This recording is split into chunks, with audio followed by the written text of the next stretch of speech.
Hello. Hi, everybody. Hi. This is Maya, Lois, David, and the other Maya.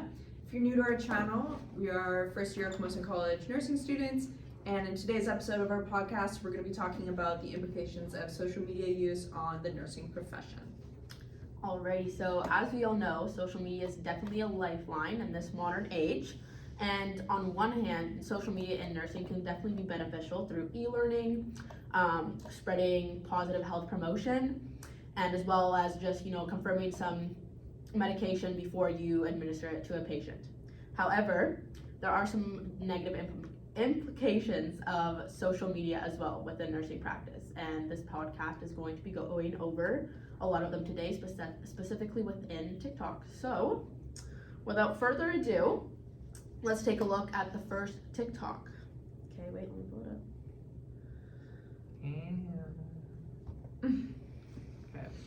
My ick is when you come in for your induction talking about, can I take a shower and eat? What? My ick is when you ask me how much the baby weighs, and it's still in your hands. Dad comes outside and asks for a paternity test right outside the room door. Saying you don't want any pain medicine, no epidural, but you are at an 8 out of 10 pain with just a Cervidil, and you're still closed, fingertip. When we've already told you to push the call light, but every 5 minutes, your family member coming at the front desk asking for something else. Excuse me, can I have a blanket? Another ick, when you're going room to room between one baby mama and your other baby mama. Oh no. Ick. Say that. It's the unlimited trips to the nurse's station for me. Alright, so obviously there was lots to unpack there. The first thing that I wanted to talk about with that is the BCCNM professional standards.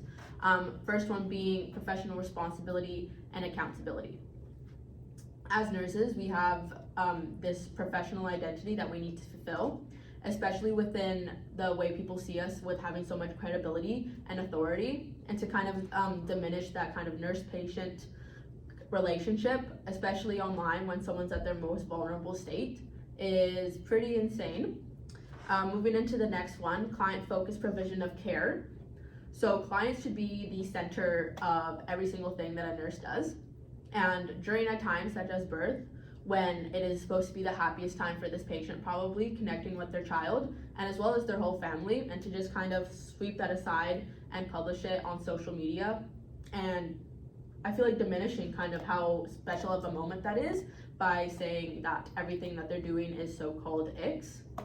Anything you guys wanted to add on that part of it? I think that's just such a monumental moment in somebody's life to have a child, and this is what they get to remember from that experience. 1,000,000%. And I think that's a really negative experience for someone to have, for sure. Yeah, of course. And also just like that's the most, I feel like there's definitely other things you can be in for the hospital, but having birth, the nurse is seeing every single part of you and seeing you at a time when there's no hiding anything. So, David, you were gonna say something. I was gonna say that as nurses or future nurses, we should also take into account what we want to specialize in and see all the possibilities that will, that both positive and negatives of those specialties, and we should really double check before we pick our specialty, because it's not for everyone. Like, all specialties is for different people, and we should really just be mindful when picking our work environments. Yeah, you gotta know what it's gonna entail before you choose it. Yeah. Also, just a thought process of filming something like that. If you don't have anything nice to say, and that goes for anything in general, just don't say it. They teach that in kindergarten, people. Yeah, and the last professional standard was ethical practice. So obviously this video breaks a bunch of, I'd say ethics and morals, but some of them just on a surface level, mocking patients, especially as we talked about during such a vulnerable time, breach of confidentiality, talking about baby mamas and such. Not professional language. No, not professional at all. As well as posting in the hospital and not providing that person-centered care, because not only did one nurse make this video, but a whole gaggle of them decided that this was okay to post. Not one of them thought, maybe maybe this isn't the best idea. Maybe this, might hurt. And that goes Some to people's say feelings. the decision-making skills there obviously aren't developed, No, and that's no, something no. that's really important Definitely to the not, nursing yeah. practice. And Okay, so we can move on to mine then. Nothing beats a Jet2 holiday. And right now, you can save £50 per person. That's £200 off for a family of 4. wild. So, Wild. that's a tough one, tough watch. So in this video here, she's stating on social media that she plans to treat a patient differently because of a personal relationship she has outside of the hospital. And that really does violate the CNA's maintaining professional boundaries. CNA states that maintaining professionalism on social media by posting content that is respectful, relying on the highest level of evidence available, that is free of misinformation, disinformation, following public health guidance and ethical standards, and contributing positively to the healthcare community. So what I'm really taking from this is the respectful part of it, because this video was just absolutely brutal. And there's a couple things I wanted to discuss in terms of nurses using social media. So those would be professional boundaries, nursing image, and respect. Nurses use professional judgment to determine the appropriate boundaries of a therapeutic relationship with each client. The nurse, not the client, is always responsible for establishing and maintaining those boundaries. So this comes to getting really close with the patient in the hospital and say they want to add you on social media. You can't do that. You got to maintain the boundaries. So when you're breaching these boundaries and all that, posting inappropriate content that doesn't align with the nursing image, it damages how the public views the nursing profession.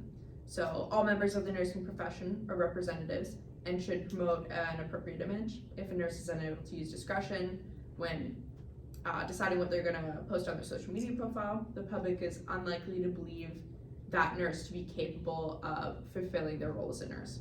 1,000,000%.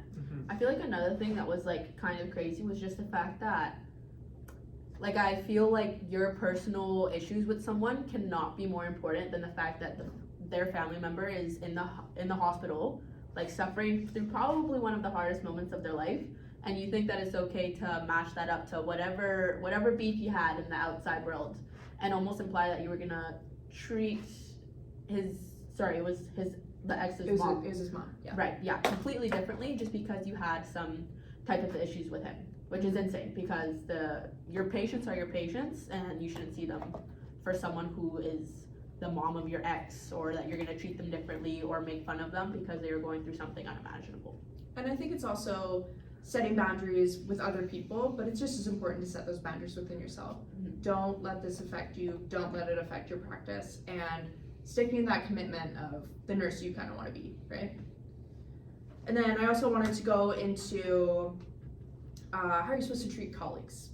So if you're having a problem with someone on the nursing floor, you don't go and post it on social media. No. You don't air out your dirty laundry. You just don't do that. You keep it between you and the person, have a civil conversation with them, let them know your feelings, try to work to a solution that works for both of you, or you go to management. It's not an appropriate spot to be posting that sort of thing. No. Social media is not your therapist. Seriously. Yeah. That part. You ate that, actually. Alright, brings to me. Okay, now my video does not need an introduction. No. Hit it. Every time he used the bathroom, his hemoglobin came out. Anytime he coughed, he hemoglobined. His hemoglobin hit a 0.4. Those who don't know what that means, it means the game is about to be over. Hey, hemoglobin girl, guys. We all know her. We all know her, and y'all know you were expecting it. Okay, so see, the thing is, she was all over my For You page in one era of TikTok, and it was funny to look back on and to laugh at, but now thinking about it, going into nursing school, it's not right because of the fact that even when you're off, when you're done your shift, Mm-hmm. and you're away from the hospital, you're still representing nurses if you're in your uniform, right? Mm-hmm. And first of all, breaching client confidentiality, explaining the situation of her client hemoglobin all over himself, right? Like, that doesn't make sense. So it goes into confidentiality, but also misinformation, because what does she mean by hemoglobin does she mean himself? by What does she mean by that? What is that? What was the thought process? We don't know. And it's one thing about spreading misinformation as nurses, you know, having the credibility, as you said earlier, but it's also another thing, creating confusion with when everyone knows what a hemoglobin is, but then she is describing it as some sort of the specific thing. Goes back to the Mhm. nursing image, like I Yeah. just brought up. Mhm. She is damaging the perception of her competency. Yes, Right. exactly. That's what I'm gonna say, because it creates confusion and spreads fear, especially to those who, like, you know, are not that trusting of the healthcare environments and all that stuff and are scared. She's just kind of making a bigger gap to that. And I feel like if we were to post, which I feel like we shouldn't, we should be mindful with what we post and keep things private, like you've said. And I feel like if we were to, it should be about spreading awareness, you know, spreading any health safety measures that people should be taking, should be doing, promoting health equity and promoting health in general, instead of just describing your negative situation that happened, because I don't know which hemoglobin himself is. But that also brings me to my next point, where I feel like everyone has seen nurses or student nurses who post a lot on Instagram, which is SMA, social media addiction. And from my studies, it shows that every year, whether it's our generation or in the healthcare specifically, the levels of social media addiction has been rising. And I feel like that's, you know, that's no question, but people should realize that it does affect our workplace, not just by the fact that we're posting client information or, you know, very negative things about stuff, but also the fact that it affects tort law, right? Negligence of duty and professional standards, as social media is a distraction, right? It lowers our work engagement and causes us to be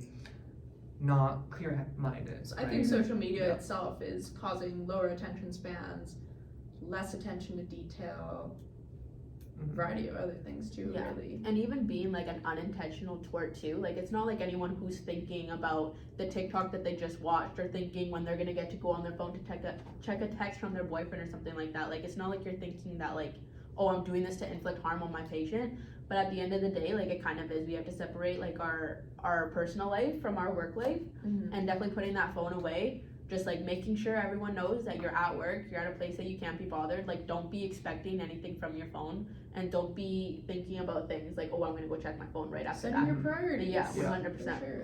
And I feel like, you know, having that distraction in a high, I'd say, stressful environment really causes a damage to one's mindfulness, and it, you know, like, affects their emotional, like, stability and their mental clarity, and also it provides inadequate therapeutic communication, if, especially with like the 100%, new you're not lingo all there, and all yeah. that stuff.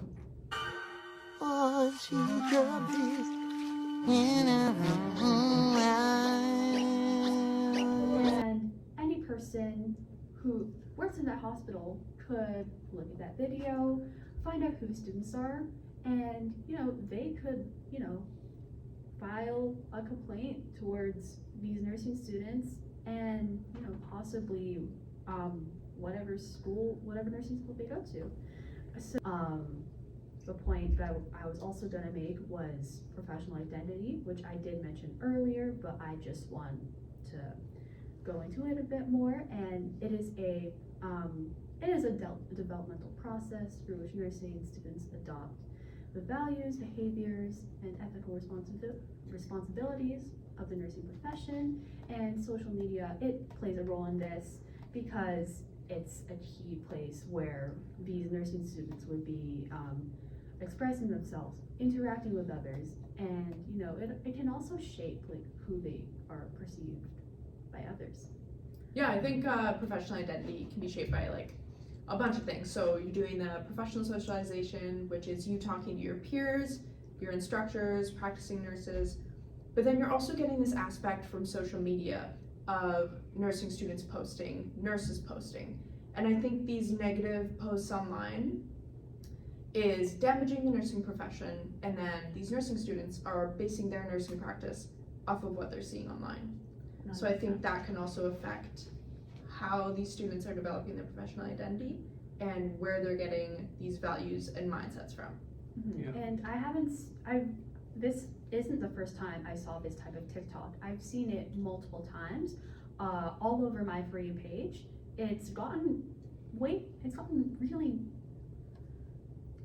it's way too normalized. I'm gonna say that. It is way too normalized.